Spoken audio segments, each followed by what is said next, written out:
Hey guys, welcome back to another episode of Money Talks with Dad. Hi Dad. Hey daughter. How's it going? It is going great. It's going. It is. We're going to talk housing for the third time. Part 3, yep. Part 3. Hopefully, not hopefully. Hopefully the last but part. Hopefully. The last, we'll see how it goes. The last final part.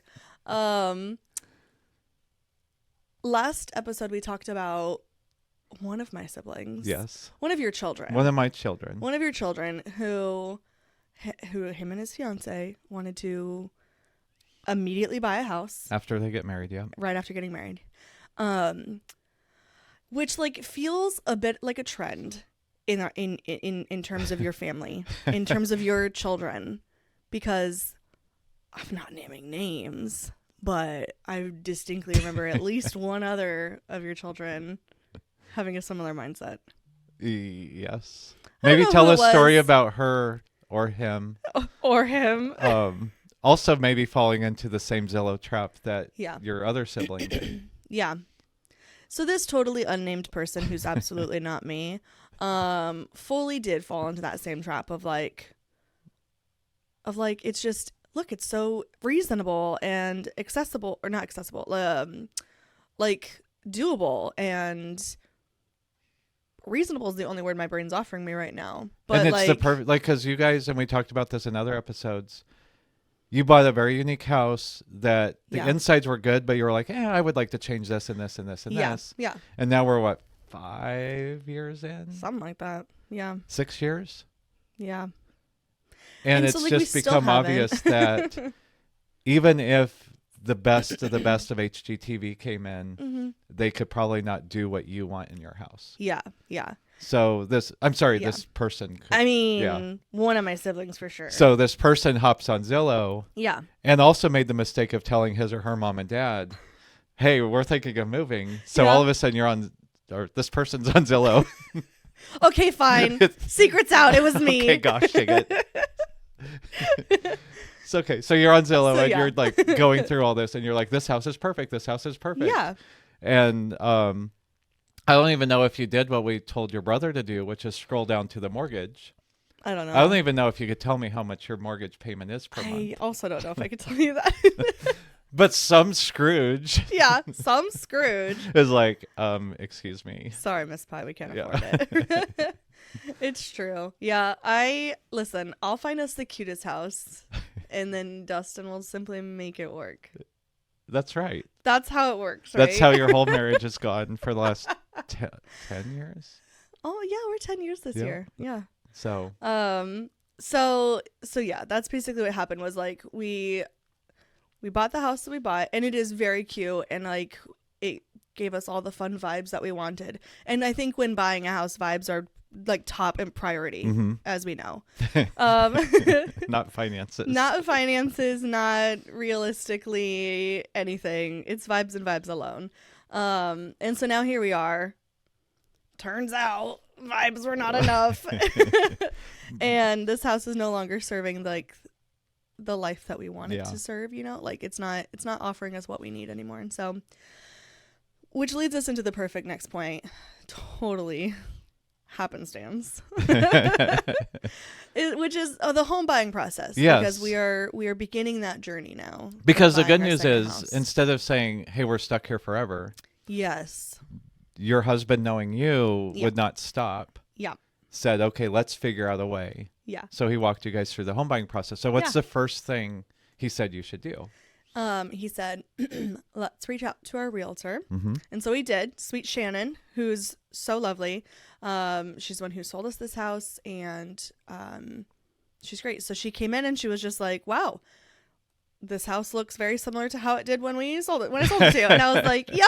Yeah, because it turns out, like we said before, all the cute stuff I wanted to do is going to the roof and the siding, the and deck. taking trees out. Yes. The deck. Yeah, exactly. And so it worked out because basically we were like, hey, what do we need to do to sell this? Like, how do we get this like sell ready? Like not staging and stuff necessarily. And she was like, well, remember when I sold you the house and I said, hey, in the next 5 or so years, you're going to want to get that roof replaced. We were like, yeah. And she was like, did you do that? And we were like, no.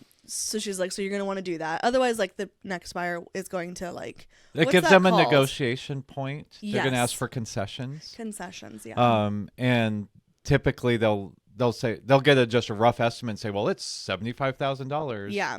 So I want you to take that off. So you lose value. Yeah. And it's a selling point to say it's a brand new roof. Right. Because now that buyer's thinking, and I'm sure Right. Shannon told you this. Yeah. That's 30 years usually for a roof. Right, So they're exactly. thinking, in our whole lifetime, we probably won't have to do the roof. Exactly. Yeah. Which honestly, the roofers were out just yesterday, and man, are those next buyers going to be lucky to not have to sit there and listen to that for a whole day. Because wow, I think I made it until noon, and I was like, well, let's go to the park, kids. So that was the first thing that we did was we reached out to our realtor.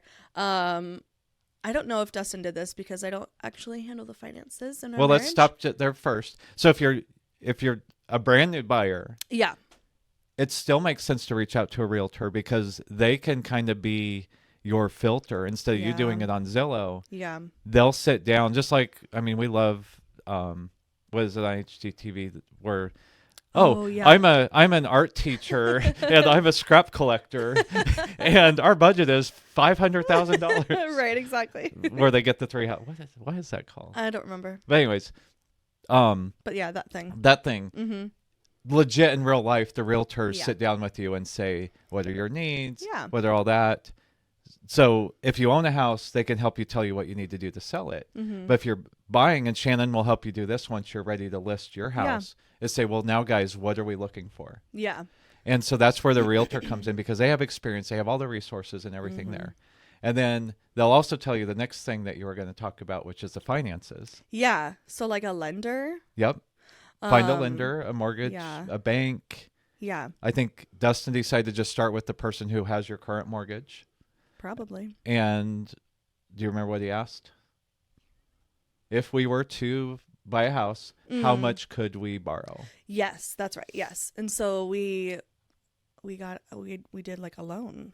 A pre-approval. A pre-approval. First, you did the pre-approval, and then that told him, which helped you. Yes. Say, okay, if we put 20% down, which we talked about in episode 1 of housing, Yeah. get you away from all the extra charges. Mm-hmm.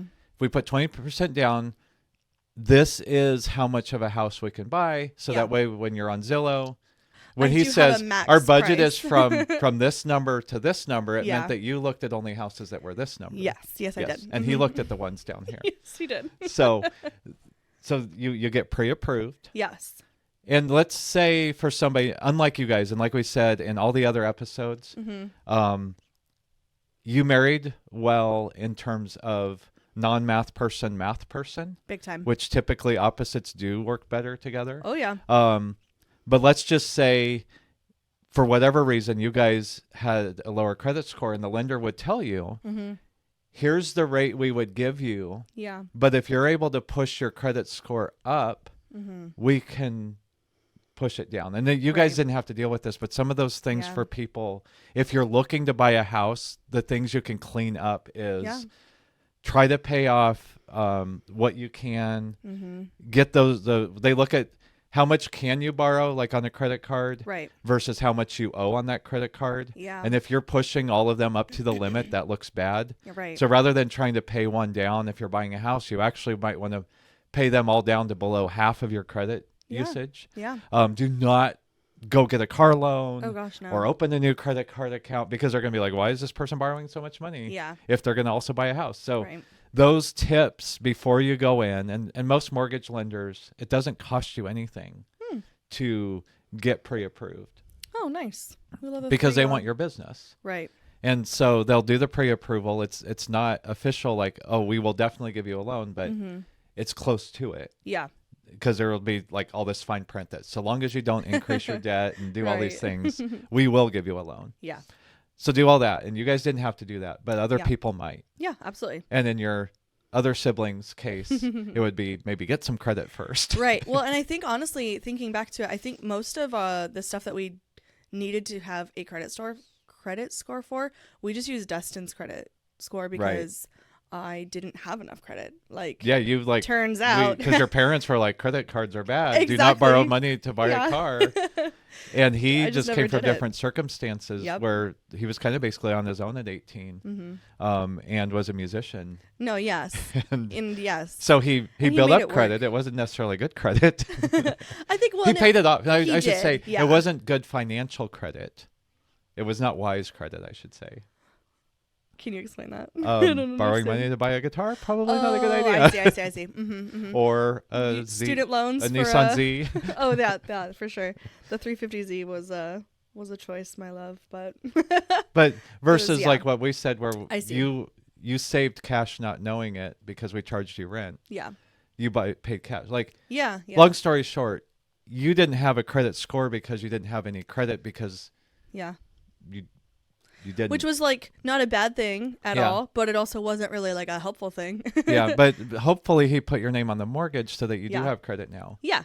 And I think we opened up like my Michael's card. So now when I go out and I buy a bunch of yarn for all these projects that I never finish, and then like it works out because we just pay it off every month. And so we treat it as if that it's not a credit card. We just treat it as if it's just out of your fund budget. I guess like a gift card maybe is like a good way of explaining it, right? So I'm like, this is the money that I have available to spend on this card. Michael's tells me I have a lot more money than that, but exactly. And so that's part of getting your credit score up. Yeah. And the good thing, again, just like working with a good realtor, working with a good lender, they will help coach you to what you need to do, and maybe say, hey, let's come back in 3 months and try this again. Yeah. So that's what you guys did, and that's whether you're a first-time home buyer or looking to buy your next home. Yeah. That's step 2 is reach out to the lender, find out how much can you borrow. And part of that is I guess step 2 or 3 is maybe step 2 is get your credit score up. Yeah. And then reach out to the lender because you'll get the better rates then. Right. Yeah. Otherwise, they might say, well, let's go back to step 2, get your credit score up, and then come back and get another pre-approval. Okay. So that's kind of the process. Gotcha. That you walk through. Okay. And then mortgage type? So explain that to me. Well, we did that in part 1. We did talk about that. So what you guys found out, because we're talking about 2 people, first-time home buyers don't have to worry about that. You guys, because Shannon's like, you got to do the roof, you got to do that. Yep. So as part of Dustin reaching out and saying, what would we qualify for on a new mortgage if we sold this one?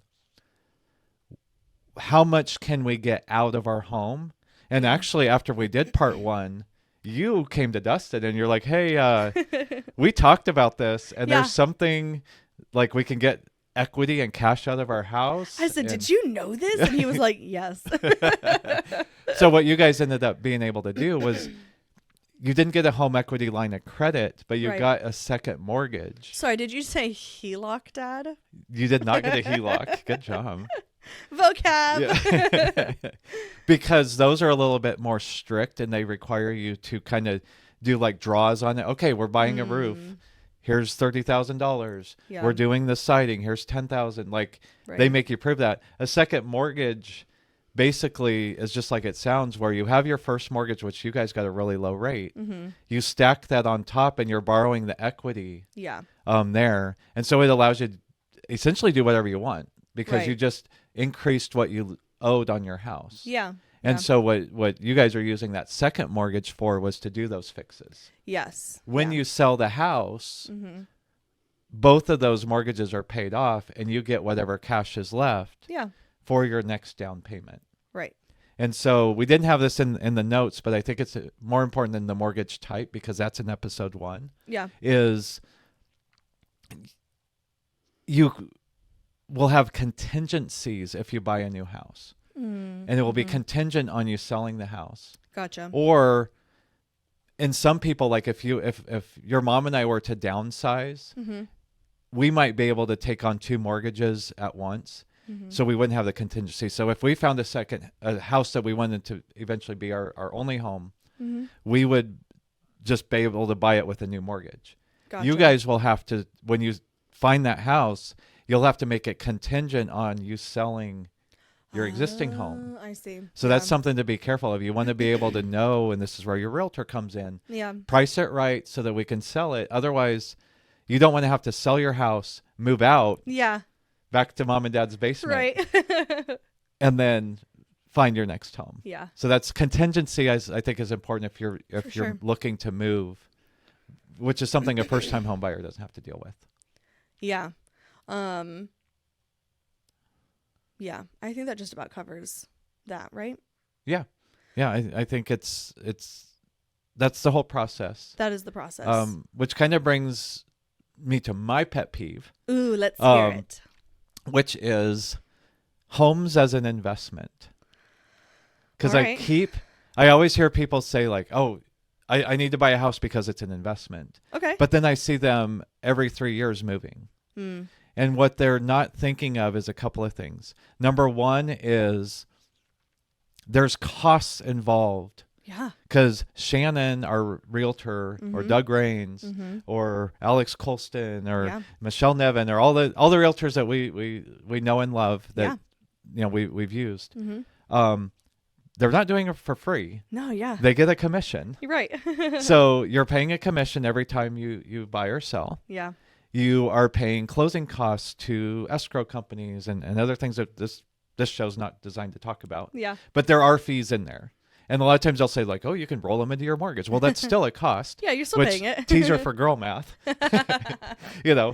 It still costs you money even if it's part of a loan. Yes. Unfortunately. So generally, if you're moving every 3 to 5 years, you're probably not making money if you added up everything. Right. Yeah. Because going back to episode 2 on the hidden costs, oh, I don't have enough furniture, or oh, I need different style of furniture. Exactly. I need blinds. I need the yard done. I need like all these costs that people don't calculate. Like if you want to look at it as a true investment, like if I were to buy this as a company, and say, this is my investment, you would have what you paid, but then you would add up all of your costs. Right. Closing costs, furniture, maintenance. You'd add all those up. And in 3 to 5 years, the price of your house might not go up enough to make it an investment. Right. And so I always caution people on that. Don't just blindly, I know I always joke, and my realtor friends love this. It's always a good time to buy real estate. Like they've never said, no, you shouldn't buy real estate. No, you shouldn't do that. You shouldn't do that. Yeah. Because in general, real estate should go up in value every year. Right. But there's going to be times where it does not go up enough to cover your cost. Yeah. So if you're looking at real estate as an investment, it should not be your primary home that you're going to move every 3 to 4 years. Plus, it should be an actual company you create to buy real estate, rent it out, or flip it, or something else where you run it like a business. Yeah, yeah. Plus, like, who wants to move that often? Some people do. I hate moving. Like, think of 2 ADHD diagnosed or undiagnosed people. Yeah. If they're together, they're probably moving every 3 years. But here's the thing. Even with all my ADHD, like, I love new things. I love the change, right? Like, chasing that dopamine, right? Like, I hate the process of packing everything up and unpacking it. We know. We know. Mom, I'm all ready. We've helped you move enough. I know. Mom, it's all ready. No, ready to go, Mom. Just get on here. Why is none of this packed? It's true. I hate moving, man. I couldn't imagine doing it. Your mom hates you moving, too. Yeah, and that's fair. But anyways, the other thing I wanted to talk about before we end it, on investing, and I said this, I believe, in episode 1, and I can't say it enough. There's an economic concept called utility. Yes. And I'm not talking about your water bill or your electric bill. Right. It is the value that one perceives from something. And so, yes, a 3-year investment in a house may not make you money. Right. But what's more important is what type of intrinsic value does it give to you and your family? Yes. And that's where you came down to, hey, it's really cool we're going to make money, but we're going to pay these costs. We're going to have a higher mortgage. Yep. We're going to save less money because your mortgage payment's going to be higher. Sadly. But the utility, as your children now have gone from toddlers to full-on little children, preteens. Okay, slow down. Your daughter is a preteen. She's a baby. She is you.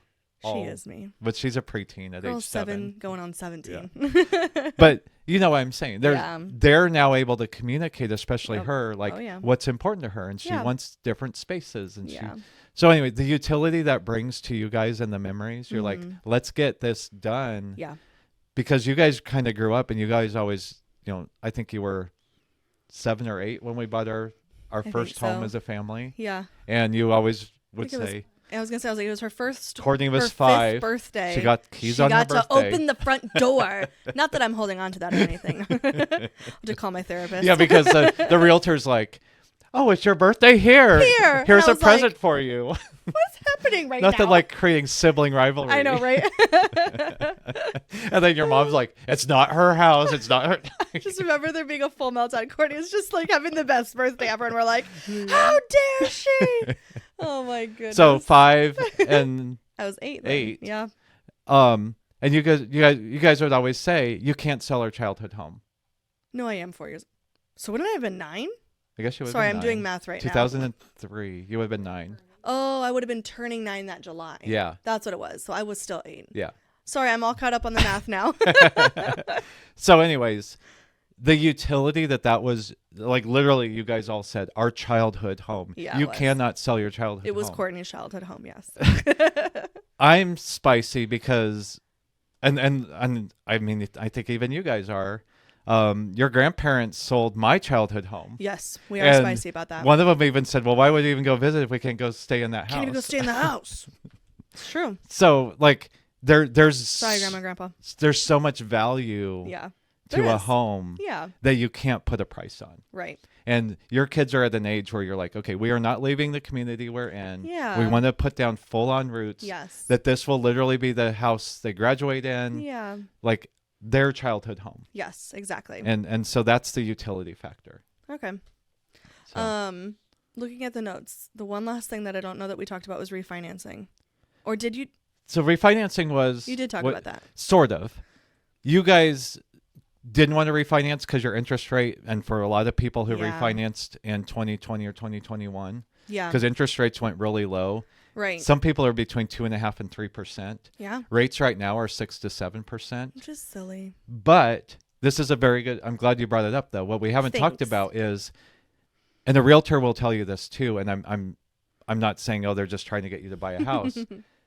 Rates generally will trend lower again. Oh, nice. So you can buy at 6 or 7% now, knowing that if rates come down, usually 1% down is a good time to refinance to cover your fees. Yeah, yeah. If you're going to be there 3 to 5 years. Right. So you can refinance down. So you guys might you might sell your house in July, buy a new house, and Dustin's freaking out because you went from 2.5% to 6% on your mortgage. Yeah. And it's a higher dollar amount. Right. But as rates come down to 5%, you can refinance. Yay. And this is why you keep your credit good. You don't just be like, woo, we bought a house. Let's borrow money for furniture. Yeah, everything. And you can keep refinancing down. Nice. So you shouldn't just be like, oh my gosh, rates are so much higher, I'm not going to buy. Right. But because you can refinance. That's why I put that in the notes. Okay, nice. Okay, cool. So those are all the long-term financial considerations. Yep. Are there any others? No, I think the main recap is follow all that we said in episodes 1 through whatever on budgeting, taking care of your finances, don't using bad debt in terms of auto loans and furniture and credit cards. Yeah. And just think of it as doing the best you can financially, but also looking at it as sometimes there's non-financial considerations that come into play. Yeah. That's kind of it. That's kind of it. I think we finally wrapped up housing. We finally finished housing, Dad. All right. I think that's a wrap on episode 11. 11. 12. Finally. This was Anissa's suggestion back. Thanks, Anissa. What, in episode 3 she watched us record? Yeah. Girl math. Girl math. So we correct math, if you will. Correct math. So we'll do that in episode 12. Yeah. So nice. All right. Nailed it. Good job. Thanks.